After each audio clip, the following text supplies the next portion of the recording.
Keep in mind that reading and understanding P&ID is a core topic of instrumentation. Any instrumentation engineer or technician should know this stuff before they enter any plant as a team member. A process plan will have a number of similar process instruments and a bunch of P&ID drawings.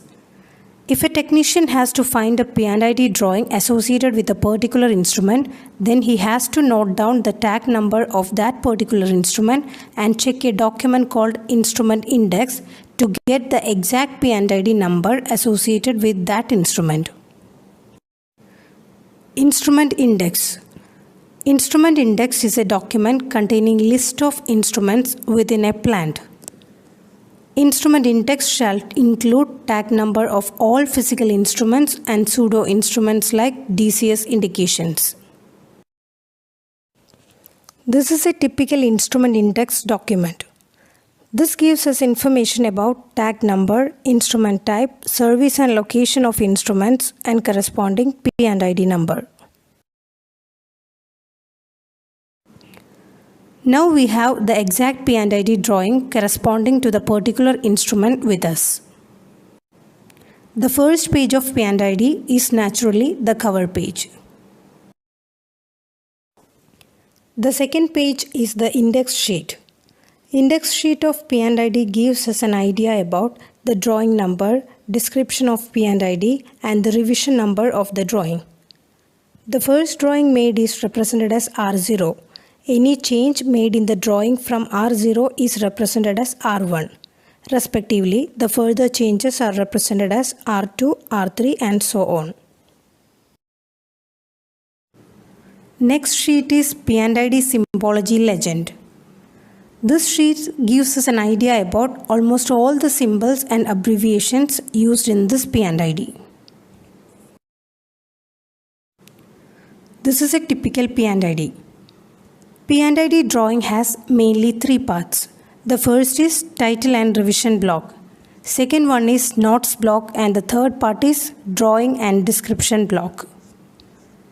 Now let us see each block in detail. Title and revision block. This block contains title of P&ID drawing, drawing number, company details, and revision details.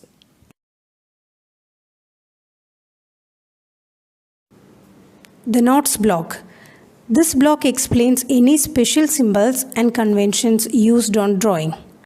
It also gives us information which is necessary to understand the drawing.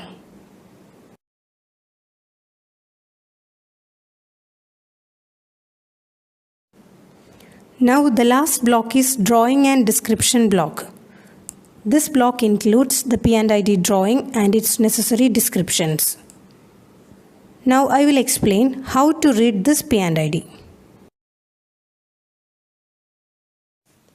This is a process flow tag which shows from where this pipeline is coming from and the previous P&ID number.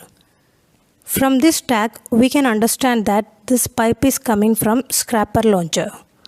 In this P&ID, at the end of the process flow tag, we can see the line number which gives us the details about size, purpose, and material classification of this pipeline, which we have already discussed in our previous video.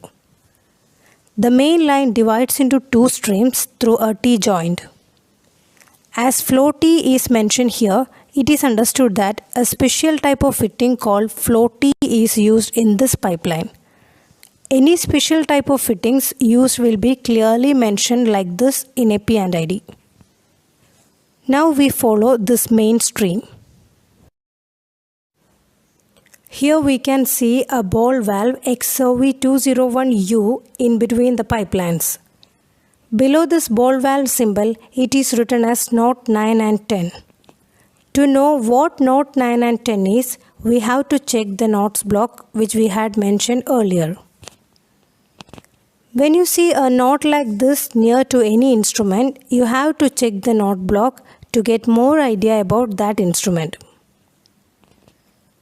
Now we can see that the valve is fitted with the limit switches ZSL and ZSH.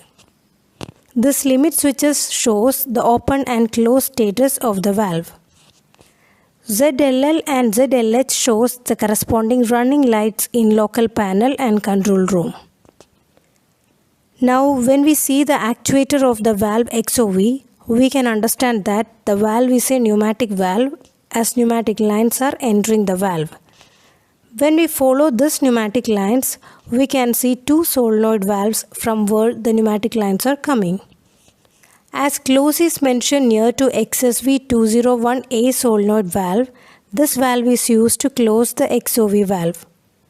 As open is mentioned near to XSV201B solenoid valve, this valve is used to open the XOV valve. Both the solenoid valves are connected to a differential pressure switch PDSH through an interlock logic which determines when to open or close the XOV valve. Differential pressure switch is a device which utilizes a differential pressure to activate an electric switch. It is used to sense pressure difference between 2 points in a system. When we closely watch the differential pressure switch, we can see that two pneumatic lines are connected to it. The differential pressure between the upstream and downstream of the XOV valve is used to activate the interlock which determines whether to open or close the XOV valve. The valve is set to close when the rate of upstream or downstream pressure drop reaches a predetermined value.